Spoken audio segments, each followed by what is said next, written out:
pour ma part, c'est peut-être la journée la plus marquante là, depuis notre arrivée en termes de ce qu'on a pris dans les yeux jeudi. C'est vrai que ça t'a complètement ébloui. Là, cette semaine, c'était un peu l'apogée des couleurs. L'explosion des couleurs. Si c'était pas le pic, on en était tout proche, soit avant, soit après, mais là vraiment, c'était très enflammé. Et c'était magnifique, il faut essayer de leur décrire ça. Il faut décrire, et un des premiers trucs que je t'ai dit dans la voiture spontanément, c'est indescriptible. Oui, c'est vrai.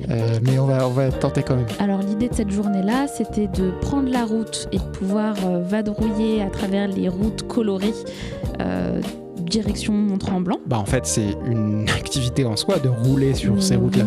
Là, c'est impressionnant de voir à quel point on a accès à la nature de cette manière en fait dans ce pays. Il y a une vue sur tous ces arbres qui sont colorés en orange, en rouge, en jaune et parfois certaines couleurs tellement flamboyantes. À tel point qu'on repassait par certains endroits qu'on reconnaissait même pas, tellement la palette de couleurs avait changé en 3 semaines.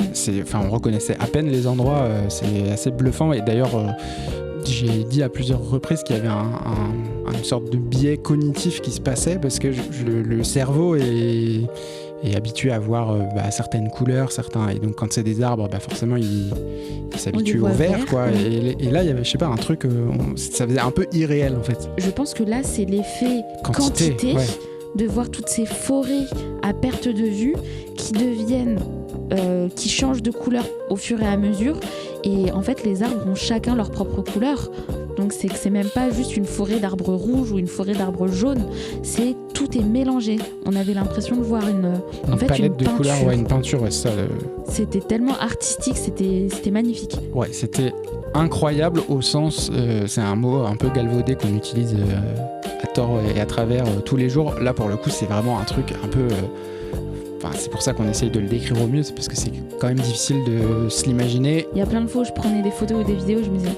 Ça rend pas comme je le vois là actuellement avec mes propres yeux. C'est magnifique aussi en photo et en vidéo, mais il manque le côté justement là un peu intensité, sensoriel. Ouais. C'était la journée de l'émerveillement comme on n'en avait pas eu depuis qu'on est arrivé. On a vu évidemment plein de choses trop belles, trop cool, mais là c'est un cran au-dessus. Je dirais que c'est un paysage et une expérience à faire une fois dans sa vie. C'est une recommandation qu'on peut faire au même titre que aller voir les Rocheuses, mais je mets ça un peu au même niveau. Et en fait, on est juste à notre place de spectateurs qui observons la nature évoluer de manière assez rapide en 3 semaines, 1 mois. Et c'est vrai qu'en plus, on a eu la chance d'avoir un superbe temps hier avec un ciel bleu et un beau soleil, tout était dégagé. Ouais. Et donc l'intensité des couleurs et la lumière qui se dégageait des arbres qui passaient au travers des forêts, il y a un moment donné, on a pris une route, tout était jaune. C'était lumineux. En fait, pour qu'il y ait autant de couleurs différentes, c'est qu'il y a beaucoup de types d'arbres différents. Évidemment, les jolies couleurs rouges sont dues aux érables, mais il n'y a pas que ça en fait.